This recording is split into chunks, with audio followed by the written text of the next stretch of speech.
How's it going, everybody? We talked about the different types of equations we're going to be solving throughout the year.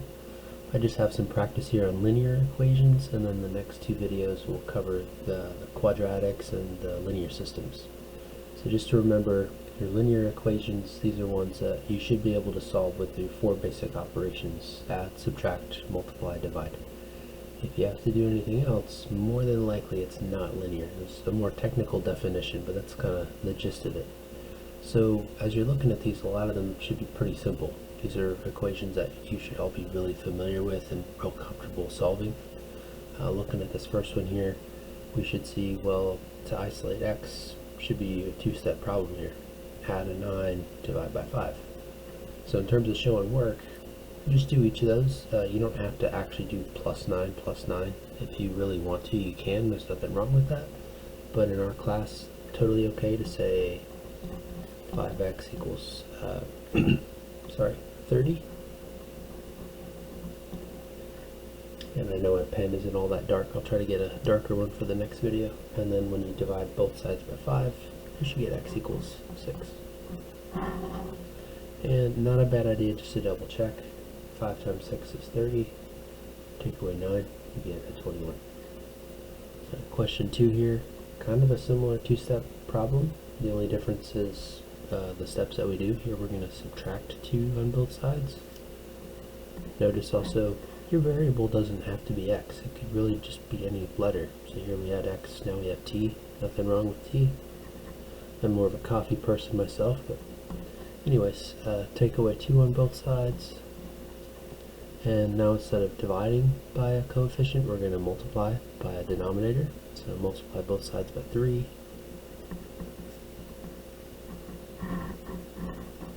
Cool. And notice I didn't have to do minus 2, minus 2. I didn't have to do times 3, times 3. We all should kind of understand those operations. If you want to show that, that's fine, but you really don't have to. Next, down here, we've got a coefficient with a binomial, or a sum. Now, a lot of you are going to be really tempted to use that distributive property, which is totally fine. You can distribute that 5 in. However, I'm noticing that the thing over here on the other side is also divisible by 5. So instead, just to save myself a little bit of time, I'm going to divide both sides by 5. And I'm going to write that in there so people see what I did, because that's kind of more of a tricky step there. So x plus 2 is the same as 5, and then I could subtract 2.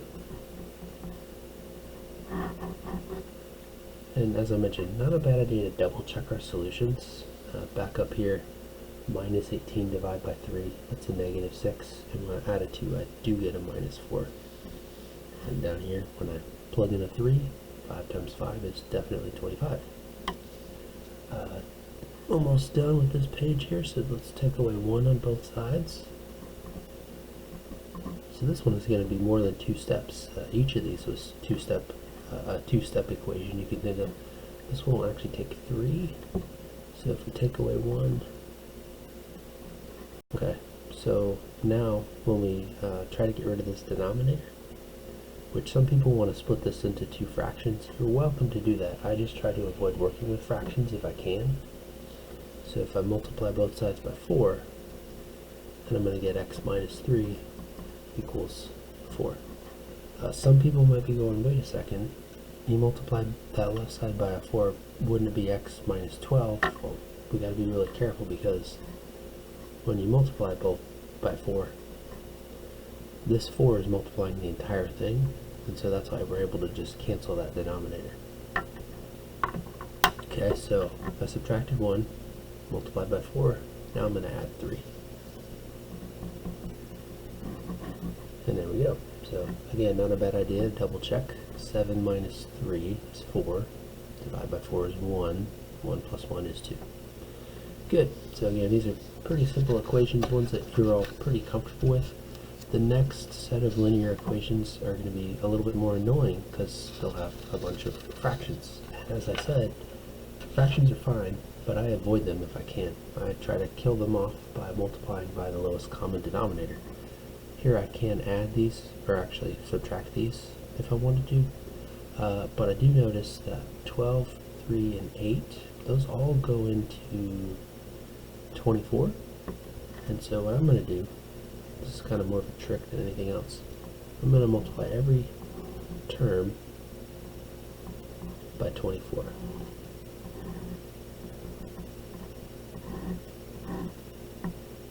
And I know this looks kind of like a coefficient, so I'm going to say times. Hard to see that, I know. As I mentioned, I'll get a darker pen for the next video here.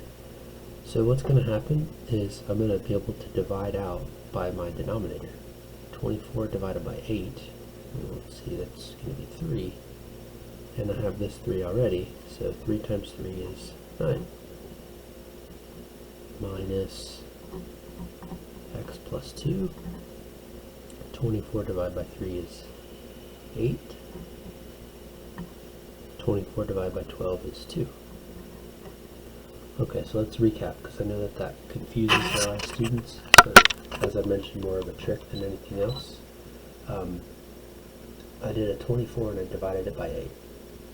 Okay, so that is a 3. But I can't just put a 3, because I'm also multiplying by this numerator of a 3. So if you wanted to, you could write like 3 times 3. And in this step, you could write x plus 2 parentheses. So I'll let that as 8. Okay. And you could also do, basically what I'm getting at is some of this stuff that we will be doing in our head, it's easy to mix up those numbers, just sort of keep them in line, and I think you'll be okay. If you have more questions on a problem like this, you're more than welcome to reach out. We're almost done here, so I'm going to go ahead and take away 9 on both sides. So that's going to be minus, and actually I'm going to do another thing. You're more than welcome to do this. These are multiplying, and the nice thing about the operation of multiplication, it is what we call commutative. That means we can switch stuff around any which order that we want to, and the value isn't going to change.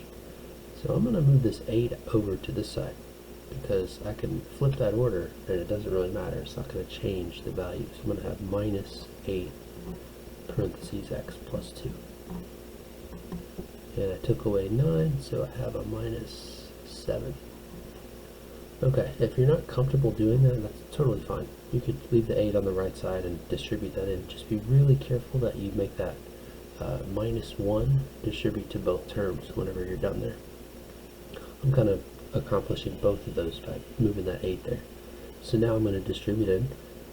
I'm not going to divide both sides by minus 8, because I'm noticing it won't divide out evenly on the right side. You can if you want to, but it's going to give you a fraction, and those are a little bit annoying. So if I distribute there, I get minus 8x minus 16 equals minus 7. And I'm running out of room here, so I'm going to start going horizontally. I'm going to add 16 on both sides. Oh, what's that, 23? And then divide by minus 8. So that's not a whole number, so I'm just going to leave it as a reduced improper fraction. And we're going to usually use reduced improper fractions in our class. I know a lot of us really want to use decimals, and decimals are fine.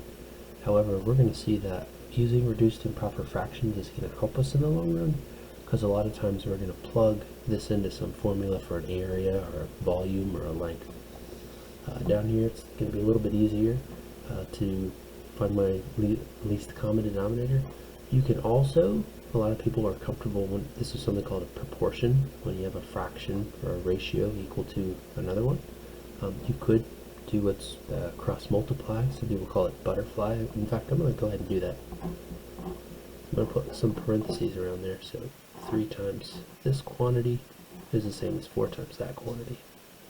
Be really careful that you distribute though, because when I multiply I have to go to each term. So I'll get 3x minus 9 equals 8x. Okay, now I can take away 3x on both sides, divide by 5, and we get another fraction, and that happens. It's okay. You can double check by plugging in, but it should be the correct answer. I've got one more set of problems here. These are a little different because our answer will not be a number.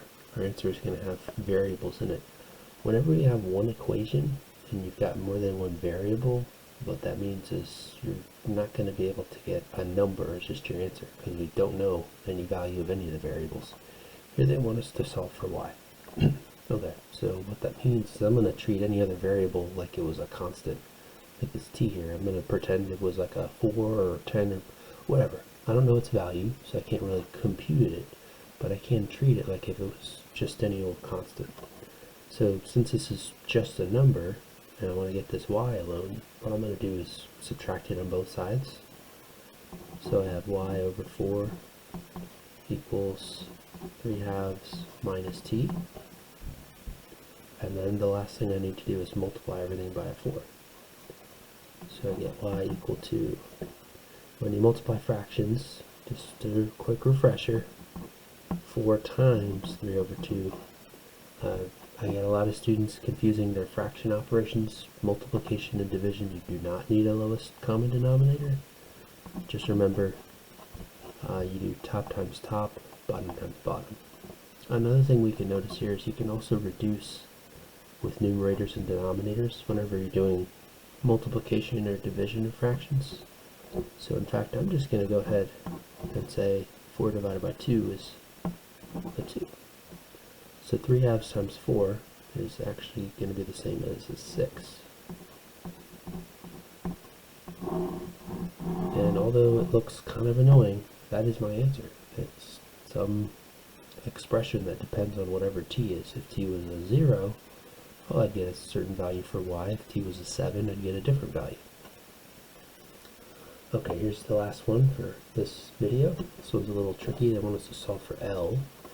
And L here is part of two different terms, and I cannot combine them. They're not like terms.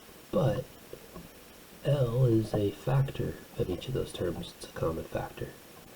So one thing I'm able to do